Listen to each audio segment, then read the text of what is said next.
Class 10th history second chapter nationalism in India के part 5 में आपका स्वागत है। पार्ट 4 में हमने सिविल डिसोबीडियंस मूवमेंट में rich farmers, poor peasants, business class workers और वेमेन पार्टिसिपेशन की बात की थी। इस पार्ट में हम सबसे पहले बात करेंगे कि कौन से ग्रुप्स ऐसे थे जिन्होंने सिविल डिसोबीडियंस मूवमेंट में एक्टिवली पार्टिसिपेट नहीं किया। First of all we start with the participation of untouchables. तो अनटचेबल्स की अगर हम बात करें, भारत के अछूत समाज की बात करें, तो उसने इस सिविल डिसोबीडियंस मूवमेंट में एक्टिवली पार्टिसिपेट नहीं किया, जिसकी डिफरेंट रीजंस थे। 1930s के आसपास आते आते the untouchables started to call themselves Dalit और ऑप्रेस्ड क्लास, और कांग्रेस और अनटचेबल्स के बीच में दूरी बढ़ती जा रही थी। वजह इसकी ये थी कि कांग्रेस अनटचेबल्स के जो इश्यूज थे, जो प्रॉब्लम्स थी, उनको ठीक से एड्रेस नहीं कर पा रही थी। अनटचेबल्स सोसाइटी के लोगों का ये मानना था, या उनके लीडर्स का मानना था, कि कांग्रेस के ऊपर अपर कास्ट हिंदूज का होल्ड है और इसलिए वो उनकी प्रॉब्लम को ठीक से एड्रेस नहीं कर पा रहे हैं, और इसी वजह से कांग्रेस और अनटचेबल्स के बीच में ये दूरी बढ़ती जा रही थी। लेकिन गांधी का मानना अलग था। गांधी का ये मानना था कि जब तक हम अनटचेबिलिटी को ख़त्म नहीं कर देते हमारी सोसाइटी से, तब तक स्वराज आना असंभव है, नामुमकिन है। और उन्होंने खुद एफर्ट्स करना शुरू किए ताकि वो अनटचेबल सोसाइटी को भारत के समाज से जोड़ सकें। इसके लिए उन्होंने सत्याग्रह किए। कई प्लेसेस जहाँ पर कि अनटचेबल्स को जाने की मनाही थी, तो उनकी एंट्री को लेकर के उन्होंने सत्याग्रह किए। फॉर एग्ज़ाम्पल टेम्पल्स एंट्री, मंदिरों के अंदर उनके प्रवेश को लेकर के, और भी पब्लिक फैसिलिटीज़ जैसे कि पानी भरने के जो कुएं हैं, जलाशय हैं, स्कूल्स हैं, उन सब में अनटचेबल्स की एंट्री को इंश्योर करने के लिए उन्होंने सत्याग्रह किए।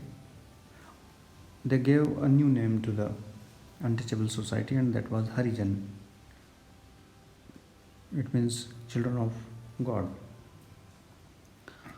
और उन्होंने अपर कास्ट हिंदू सोसाइटी से ये अपील की कि वो अपने दिमाग से अनटचेबिलिटी जैसी सोशल लेवल को ख़त्म कर दें।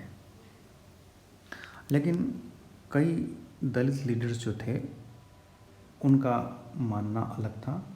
गांधी जी से उनके विचार थोड़े इतर थे, अलग थे।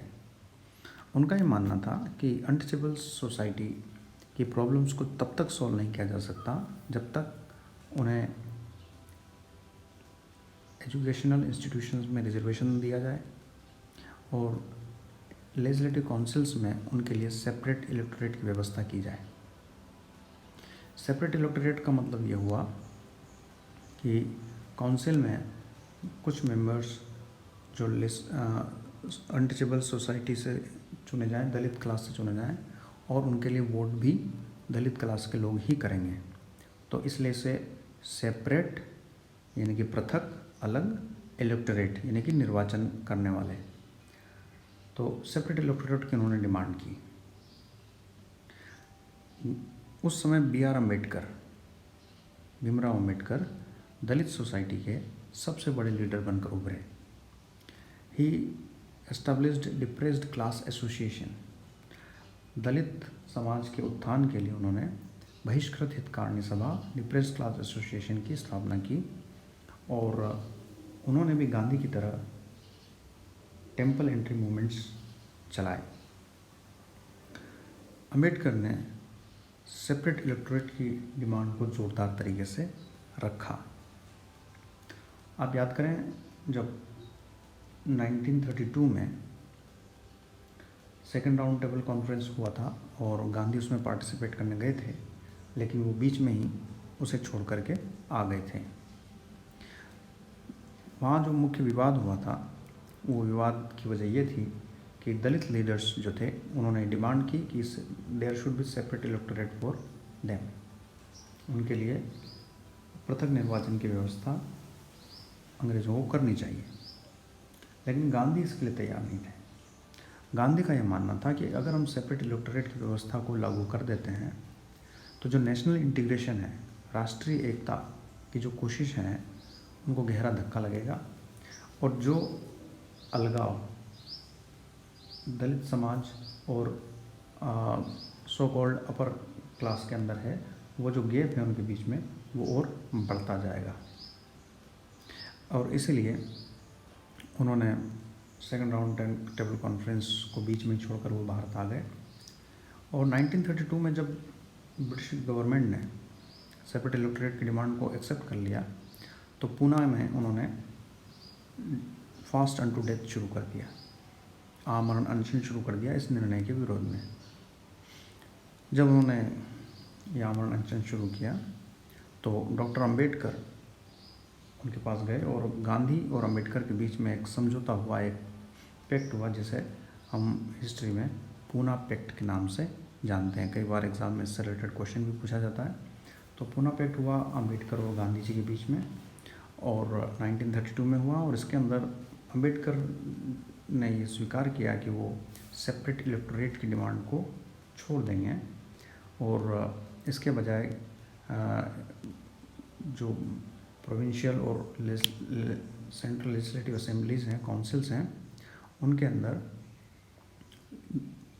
दलित समाज के लिए सीट्स रिजर्व की जाएगी और उसमें जो इलेक्टोरेट होगा वो जनरल इलेक्टोरेट होगा, यानी कि सभी लोग वोट करेंगे।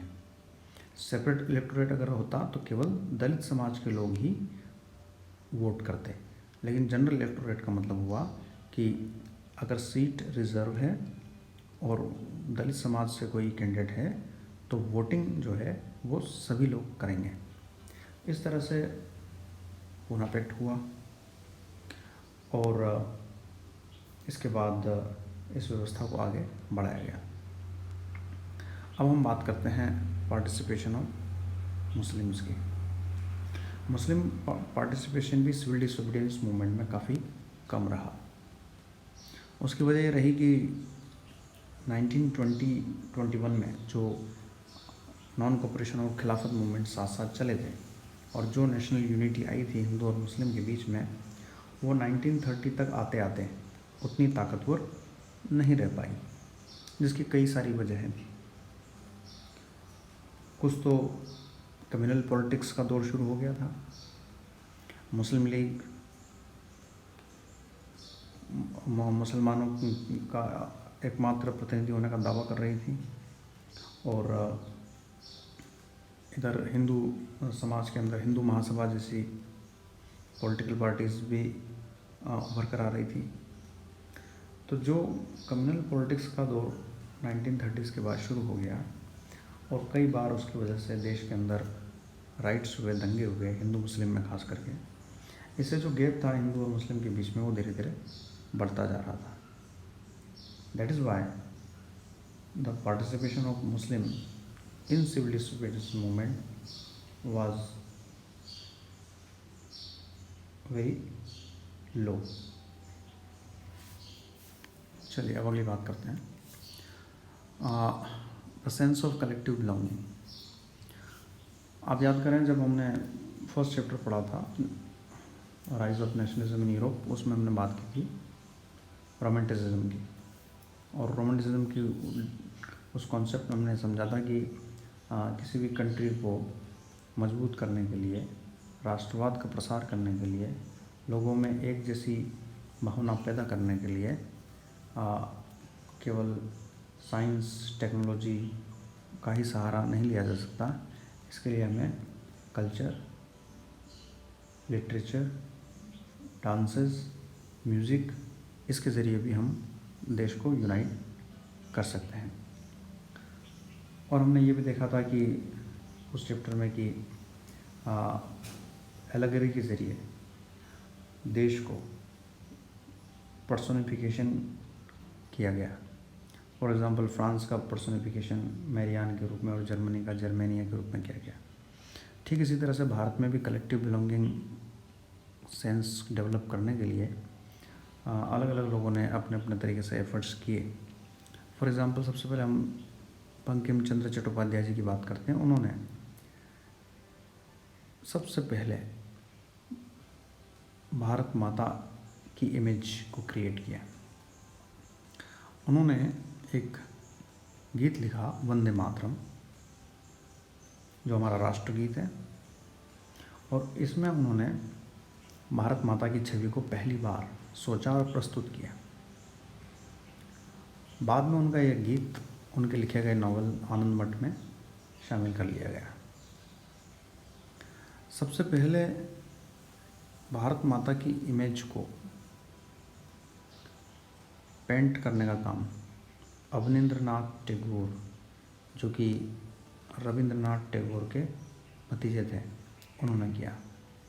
और उन्होंने जो भारत माता बनाई सबसे पहले, उसका पिक्चर आप यहाँ पर देख सकते हैं, एक एस्थेटिक साधु के रूप में।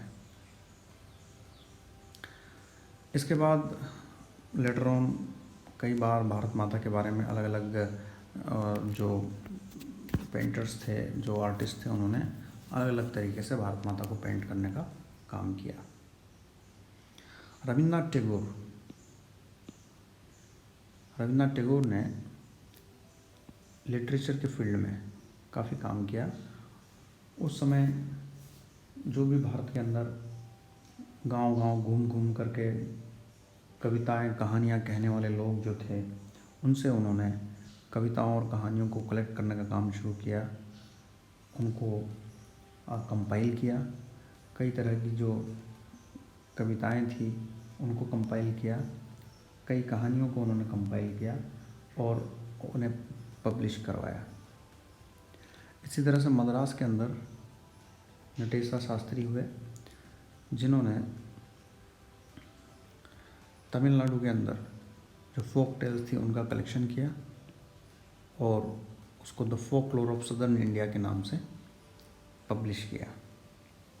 इसके पीछे मकसद यही था कि हम अपने देश के लिटरेचर, आर्ट को जानें और उसके ज़रिए हम अपने अंदर एक कलेक्टिव बिलोंगिंग सेंस को डेवलप करें। इसके अलावा नेशनल फ्लैग को कई बार डिज़ाइन किया गया। सबसे पहले जब स्वदेशी मूवमेंट चला 1905 में, at the time of Bengal partition, तो उस समय भारत के लिए पहला जो झंडा बनाया गया वो इस तरह का था, जिसमें 8 लोटस कमल के फूल बने हुए थे, जो उस समय के ब्रिटिश इंडिया में 8 प्रोविंसेस थे, उसको रिप्रेजेंट करते हैं। फिर सन, सूरज, जो कि हिंदुओं धर्म के प्रतीक के रूप में था, और चंद्रमा जो इस्लाम धर्म के प्रतीक के रूप में था, उसको भी उसमें जगह दी गई। Later on Gandhi also design national flag for India, और उन्होंने 3 रंग वाला झंडा बनाया, जिसके बीच में उन्होंने स्पिनिंग व्हील, चरखे को रखा, जो सेल्फ डिपेंडेंसी यानी कि आत्मनिर्भरता का प्रतीक था। कुछ हिस्टोरियंस ने हिस्ट्री को दोबारा लिखने का काम शुरू किया, क्योंकि उनका यह मानना था कि कॉलोनियल अप्रोच जो इंडियन हिस्ट्री के बारे में थी वो काफ़ी नेगेटिव थी। उन्होंने भारत को काफ़ी पिछड़ा और सामाजिक बुराइयों से भरा हुआ प्रस्तुत किया था। इसलिए इन हिस्टोरियंस का यह मानना था कि हमें अपने गौरवशाली इतिहास, ग्लोरियस पास्ट को, हमारी जो अचीवमेंट्स हैं हमारे पूर्वजों के द्वारा, उसको सामने रखते हुए इतिहास लिखना चाहिए। तो इसलिए उन्होंने भारत के इतिहास को दोबारा लिखने का काम शुरू किया। इस तरह से लोगों के बीच में कलेक्टिव आइडेंटिटी को डेवलप करने की कोशिश की गई। चलिए, अब ये चैप्टर हमारा यहाँ पर एंड होता है। इसके ऊपर जो क्वेश्चन है वहाँ देख लीजिए। पुनः प्रेक्ट पर short note, civil disobedience movement में दलित पार्टिसिपेशन कम क्यों रहा, और गांधी और अंबेडकर उन दोनों का दलित्स के अपलिफ्टमेंट के लिए डिफरेंट ओपिनियन क्या थे और किस तरह से कलेक्टिव बिलोंगिंग सेंस को डेवलप किया गया इंडिया में, ये क्वेश्चंस इस पर बनते हैं। आपने चैप्टर को ध्यानपूर्वक सुना, इसके लिए धन्यवाद।